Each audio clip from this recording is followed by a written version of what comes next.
Regional? Regional नहीं sir, पूरे वक्त प्रॉपर्टी के 50% वक्त इमलाक जो है तो मराठवाड़ा में है। उनको बम्बई आने की जरूरत नहीं, ऑनलाइन सब चलेगा।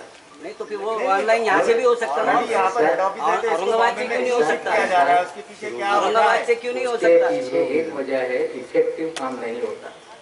चंद्रपुर का आदमी औरंगाबाद आना, रत्नागिरी का आदमी औरंगाबाद आना, इफेक्टिव कामकाज नहीं है। नहीं तो आप वहाँ पर मुंबई में रीजनल ऑफिस बना दीजिए ना। मुंबई में भी वही होने वाला है। मराठवाड़ा को रीजनल ऑफिस बनाने का सुनिए ना, आप चंद्रपुर को रीजनल ऑफिस बनाइए। आप पत्रकार है, जो माहिती देना मैंने दिया, खबर जो दिखाना है आपको दिखाना, बहस करना पत्रकार का काम नहीं है। मैं आपसे विनती। सर एक इम्पोर्टेंट क्वेश्चन ये है, 80 से 82,000 एकड़ जमीन मराठवाड़ा में हमने 10-15 साल पहले देखे थे, उस जमीन अभी फिलहाल कितनी का है? इसीलिए मैं बोल रहा हूँ कि कंप्यूटराइजेशन करके समाधानकारक काम नहीं है, ये मैंने पहले सवाल किया। इसीलिए पूरी तरह से मराठवाड़ा हो, महाराष्ट्र हो, वक्त की जमीन पे नाजायज कब्जे बड़े पैमाने पे हो। अभी भी बड़े पैमाने पे गड़बड़ियां हैं। उसमें कब्जा करने वाले दीगर से ज्यादा मुसलमान ही उसके अंदर ज्यादा ये फुट करने में है। तो जितनी गड़बड़ियां है एक एक करके उसको दुरुस्त करना है। आपकी जानकारी के लिए बताता हूँ कि हाजी इस्माइल मुसाफिर खाना का एक मामला चैरिटी कमिश्नर के मातहत नहीं होते हुए भी उस पर ऑर्डर्स हुए, हाई कोर्ट में हार गए लोग। सुप्रीम कोर्ट में वेणुगोपाल जी को खड़ा करके वो मामले में स्टे हुआ और वो टैग हो गया। हमारे आने के बाद जालना की एक कंप्लेंट आई, कोई वहाँ पे मॉल बना रहा है एक मस्जिद की जगह पे, उसको स्टे लगाया, कलेक्टर साहब ने मीटिंग लगाई है।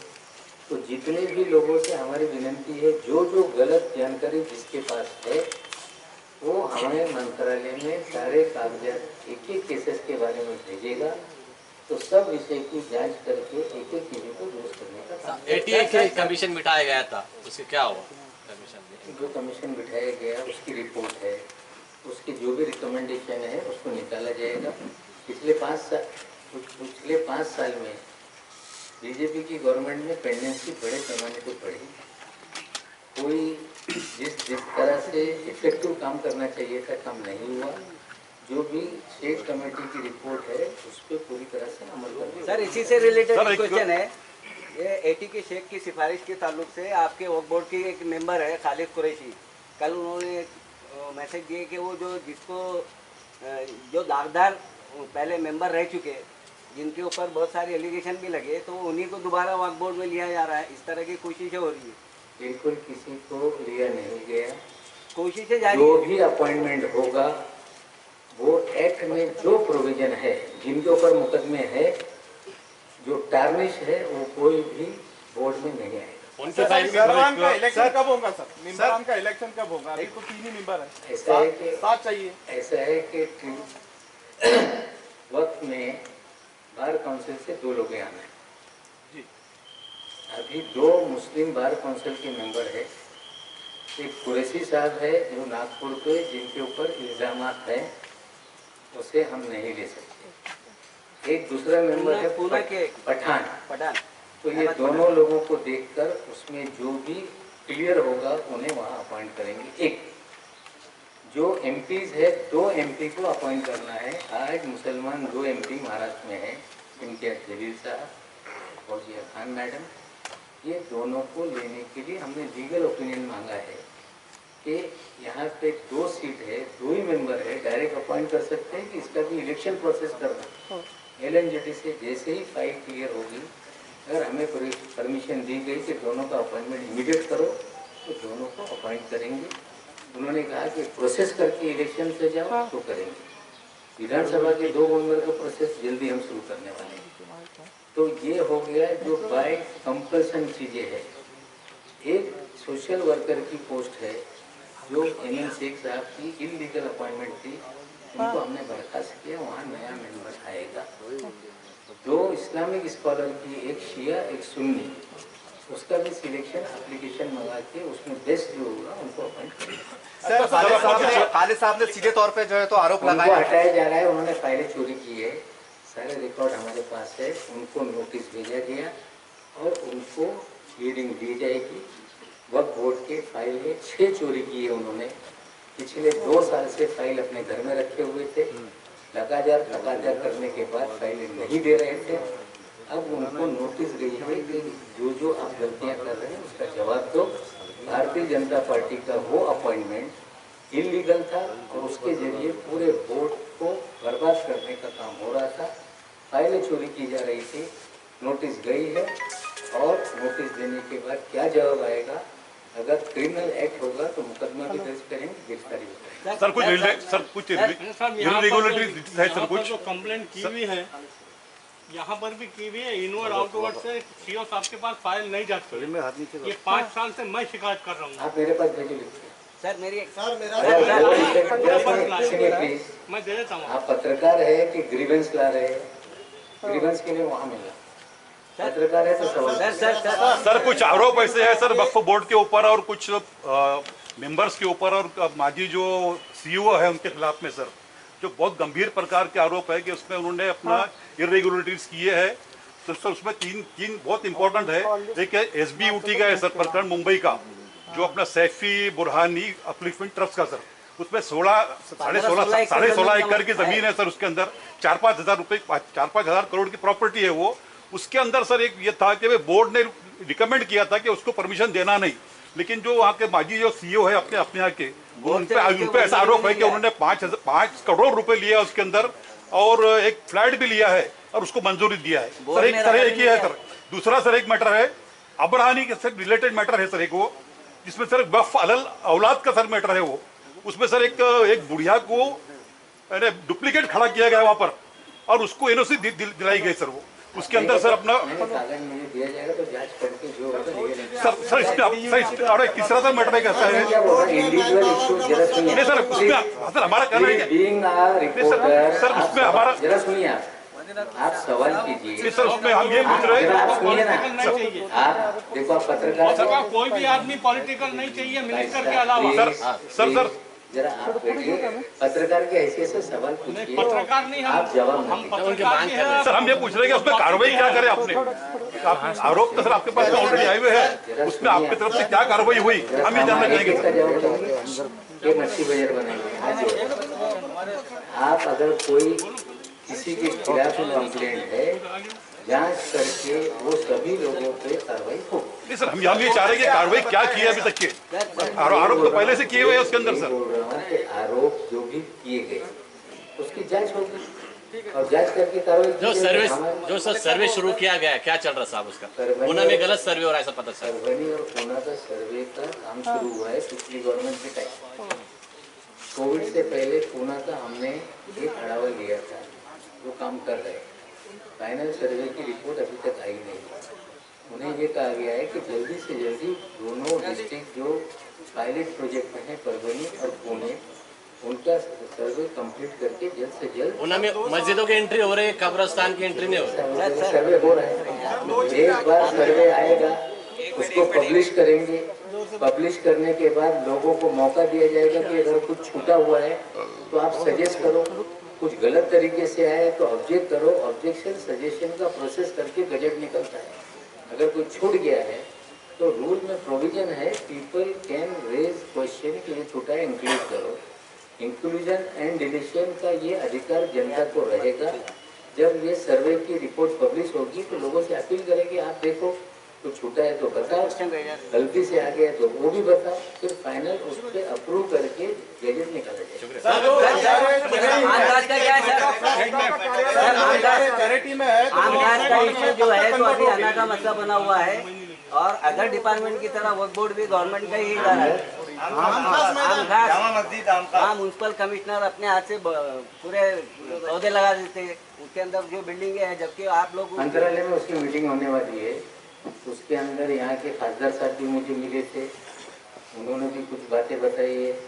हमारे अधिकारियों का भी कुछ बोलना है। अभी स्मार्ट सिटी के सर मैं जवाब दे सकता हूँ, आप मुझे डिक्टेट नहीं कर सकते। मैं पत्रकार की तरह आप सवाल पूछो, मैं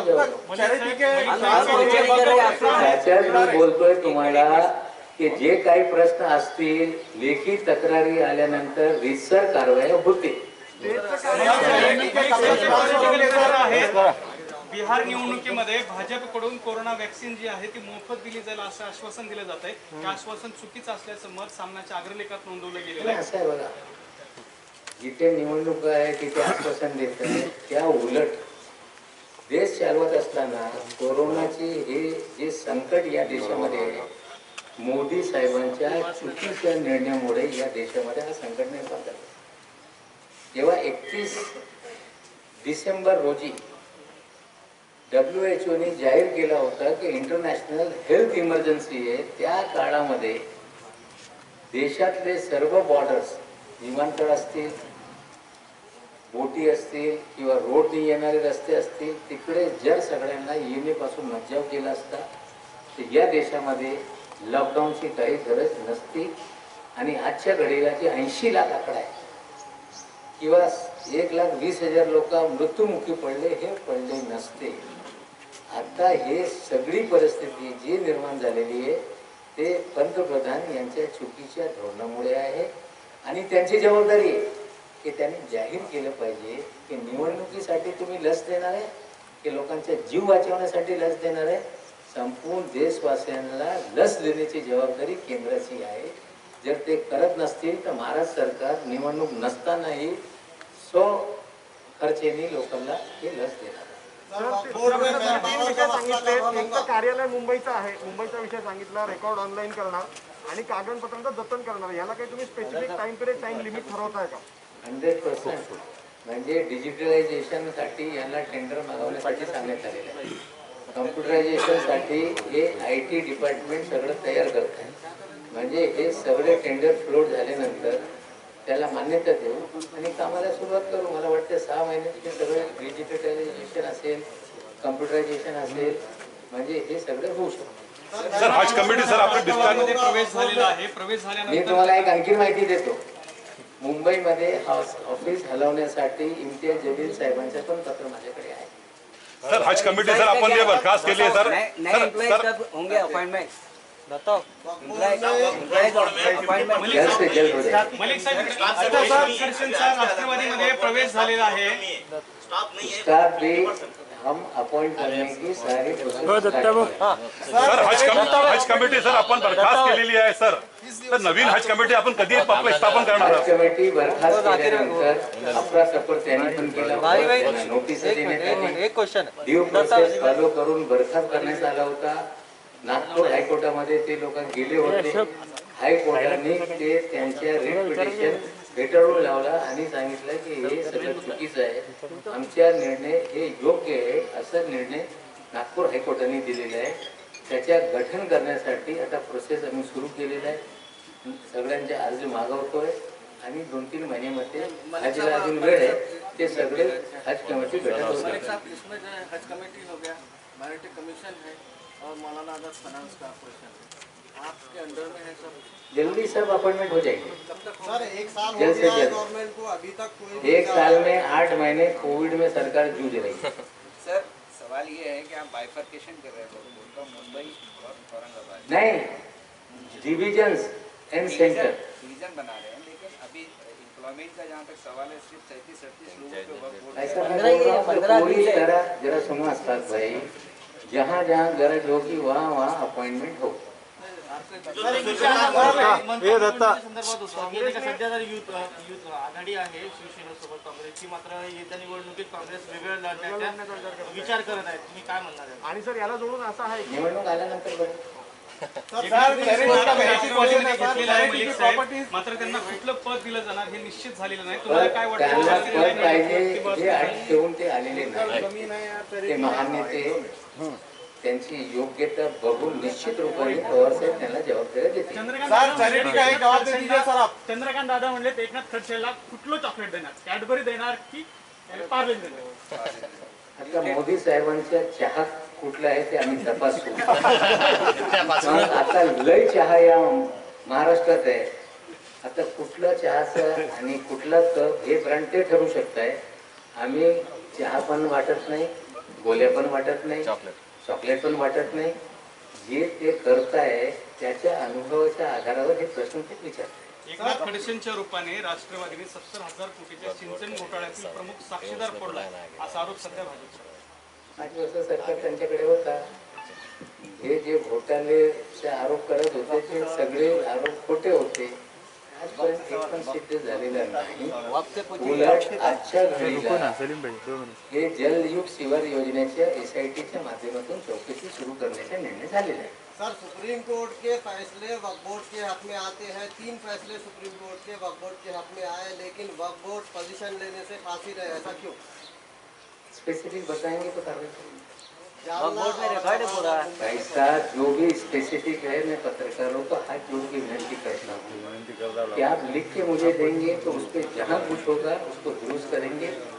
सुप्रीम कोर्ट में वक्फ बोर्ड की तरफ से बड़े वकील लगाना, सरकार की तरफ से बड़े वकील लगाने का काम हो रहा है। अभी 28 तारीख को सुप्रीम कोर्ट में एक मामला है, बोर्ड की तरफ से अटॉर्नी जनरल जो वेणुगोपाल जी वो खड़े होने वाले हैं, सरकार की तरफ से कपिल सिब्बल जी खड़े होने वाले हैं।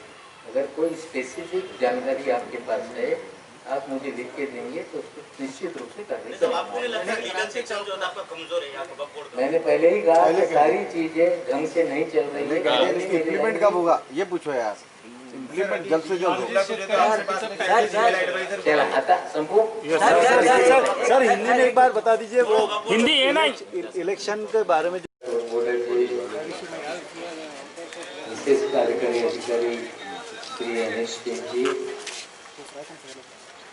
जॉइंट CEO पठाण जी आणि या पत्रकार परिषदेला उपस्थित सर्व पत्रकार बंधू भगिनी, सर्वप्रथम मी 10-15 मिनिटे उशीर झाला त्याबद्दल दिलगिरी व्यक्त करतो.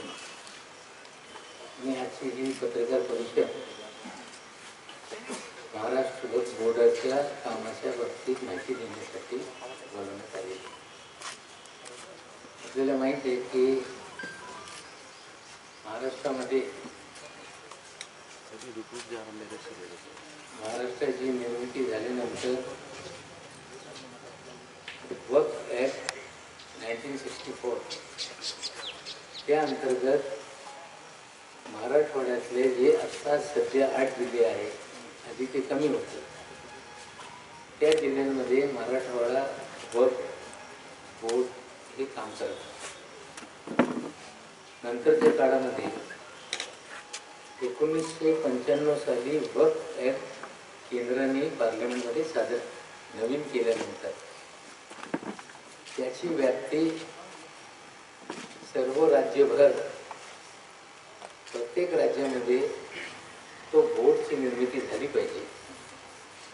आणि B कॅटेगरीमध्ये मुस्लिम समाजाचे जे ट्रस्ट रजिस्टर आहे ते डीम ट्रान्सफर वक्फ बोर्डाकडे केलं पाहिजे, असं कायदा निर्माण करण्यात आला. 99 साली आघाडीचे सरकार झाल्यानंतर 2001 साली हा कायदा या राज्यामध्ये आपण लागू केल्यानंतर महाराष्ट्र वक्फ बोर्डाची निर्मिती झाली आणि 2002 पासून त्याच्या इम्प्लिमेंटेशन सुरू झालं आणि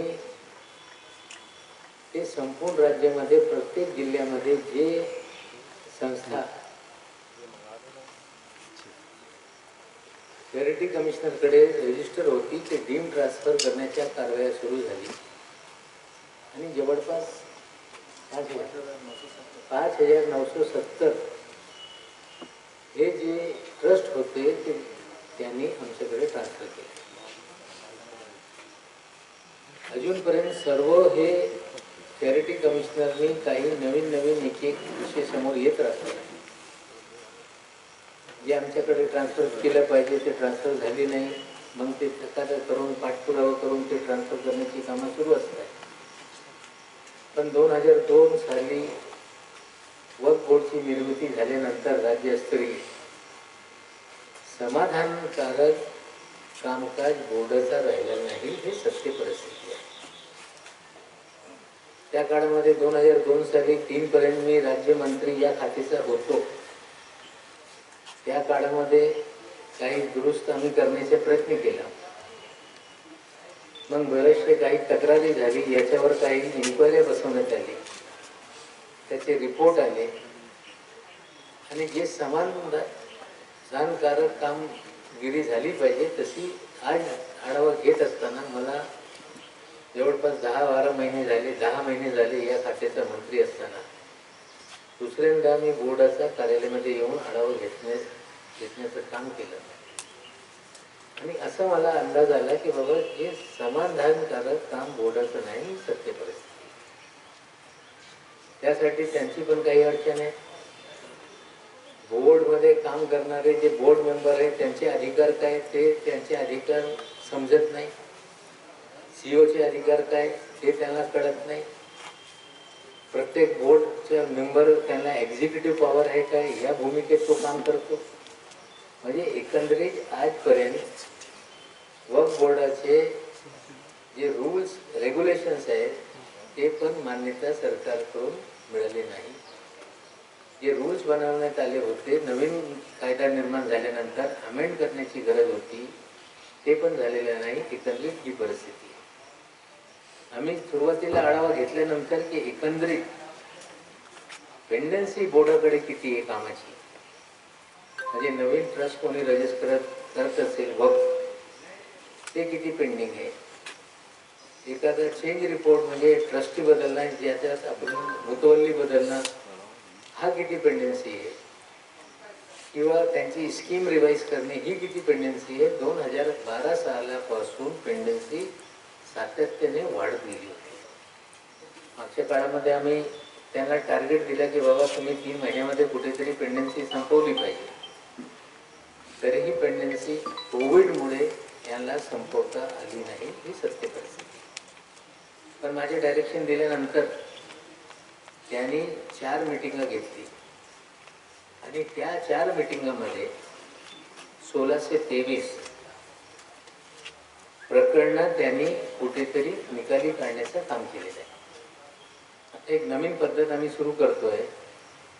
याआधी ज्यांना रजिस्ट्रेशन किंवा चेंज रिपोर्ट किंवा स्कीम मंजूर झाल्यानंतर त्या लोकांना इथे येऊन प्रत्यक्ष तो कागद कलेक्ट करण्याची पद्धत या बोर्डामध्ये होती.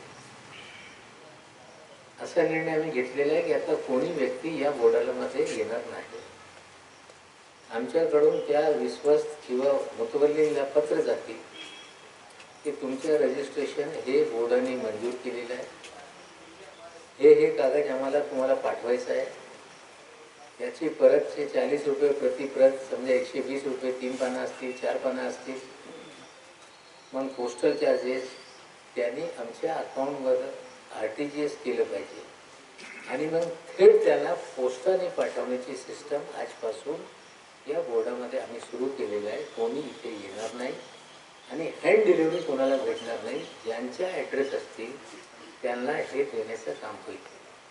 याच्यातून काय समजा 2000 लोकांना हे सर्टिफिकेट द्यायचे, मग 2000 लोक त्यांच्या सोबत 2 लोक येतील, 2-3 दिवस इथे राहणार, येणं जाणे आणि कुठेतरी 1 कोटी रुपये लोकांचे वाया जाणार. आणि इथे आल्यानंतर लोक आरोप करताय की आम्ही आल्यानंतर इथे काय पैसे मागतात आमच्याकडून. मग पैसे वाचवणे आणि लोकांना आरोप करण्याची संधी होणार नाही आणि कुठेतरी ट्रान्सपरंट पद्धतीने हा सगळा कारभार सुरू होणार. दुसरा निर्णय आम्ही हे घेतलेला आहे की बोर्डाच्या सर्व कामकाज हा ऑनलाईन सिस्टमने होणार. म्हणजे कुठेतरी कुणाला अर्ज करायचा असेल तर त्यांनी ऑनलाईन अर्ज लोड केलं पाहिजे, कागदपत्र लोड केलं पाहिजे. कुणाला काही ऑब्जेक्शन असतील तर त्यांनी ऑनलाईन टाकली पाहिजे. यांच्याकडून काही त्यांना माहिती द्यायची असतील की बाबा हे कागद कमी आहे ते ऑनलाईन पद्धतीने त्या पोर्टलवर दाखवलं पाहिजे. आणि बोर्डाकडे मीटिंगमध्ये मान्यता मिळाल्यानंतर ऑनलाईन माहिती लोकांना मिळेल. आणि जे काही पैसे भरणं हे बंधनकारक असतील हे सगळे पैसे गेटवे तयार करून त्या पोर्टलच्या माध्यमातून सगळे पेमेंट पण ऑनलाईन होतील. म्हणजे बोर्डाच्या कार्यालयात येणे, तिथे फेऱ्या घालणे किंवा माझे काय स्टेटस आहे माहितीसाठी इथे कुठेतरी त्यांना मिळत नाही, त्यासाठी एकंदरीत ऑनलाईन सिस्टम डेव्हलप करण्याची कामं आम्ही सुरू केलेली आहे. IT डिपार्टमेंट जे आमच्या शासनाचे आहे तो हा कामकाज बघतो आणि लवकरात लवकर ऑनलाईन सिस्टम सगळी तयार करा. दुसरा एक निर्णय आम्ही असा घेतलेला आहे की बोर्डाचा जो कागद आहे सगळा रेकॉर्ड्स हे कुठेतरी कागद असताना डिजिटल रेकॉर्ड तयार झालेले नाही. आज आम्ही असा निर्णय घेतलेला आहे की बोर्डाच्या संपूर्ण रेकॉर्ड्स हे डिजिटलाइज करून सेव्ह करण्याचं काम आम्ही करू, जेणेकरून आज असेल उद्या असेल 100 वर्षानंतर असेल डॉक्युमेंट हरवले, डॉक्युमेंट घाल झाले, हे जे प्रश्न निर्माण होणार आहे ते होणार नाही. त्यासाठी हे पण इम्प्लिमेंट करण्याचं आम्ही काम करू. दुसरं, बोर्डावर जे सदस्य नेमायचं आहे, आता त्याच्या सदस्य नेमण्यासाठी वेगळे वेगळे कॉलेजियम आहे त्याचे. म्हणजे बार काउन्सिलमधून 2 सदस्य राहिले पाहिजे, 2 खासदार राहिले पाहिजे, 2 आमदार राहिले पाहिजे. उतवल्लीचे निवडणुका झालेले ऑलरेडी मेंबर्स तिकडे आहे. मग 2 इस्लामिक स्कॉलर पाहिजे. म्हणजे ही पण प्रक्रिया 2-3 महिन्यामध्ये 100% पूर्ण करून फुल फ्लेज बोर्ड आपण तयार करू. आणि ही पण प्रोसेस सुरू झाली होती. कोविडमुळे कुठेतरी अडचणीत आली आणि त्यामुळे हे फुल फ्लेज बोर्ड तयार झाला नाही. पण येणारे 2-3 महिन्यामध्ये फुल फ्लेज बोर्ड पण आम्ही तयार करतो. एकंदरीत असं निदर्शनात आलेलं आहे की ट्रिब्युनल म्हणजे बोर्डाने एखादा निर्णय दिला किंवा वाद झाला, त्याला ट्रिब्युनलची व्यवस्था करण्यात आलेली आहे. तर ट्रिब्युनलमध्ये 2 लोक आहेत, 3 लोक असलं पाहिजे. त्याच्यात एक ॲडिशनल कलेक्टर लेवलचे अधिकारी बरेच दिवसापासून नाही, त्याची नेमणूक लवकरात लवकर करू. ट्रिब्युनलचे पण कम्प्युटरायझेशन सर्व न्यायव्यवस्थेमध्ये आता कम्प्युटरायझेशन झालेलं आहे, पण वक्फ ट्रिब्युनलमध्ये कम्प्युटरायझेशन झालं नाही. ते पण कम्प्युटरायझेशनचं काम हाती घेण्याबाबत आता निर्णय झालेला आहे. म्हणजे एकंदरीत पारदर्शक पद्धतीने बोर्डाचं काम झालं पाहिजे. कोणाची पेंडन्सी का आहे ही माहिती त्याला मिळाली पाहिजे. आणि इथे येऊन फेऱ्या घालण्याची काही गरज नाही. घरी बसवून 1 क्लिकवर बोर्डाची काय परिस्थिती हे माहिती लोकांना मिळू शकते.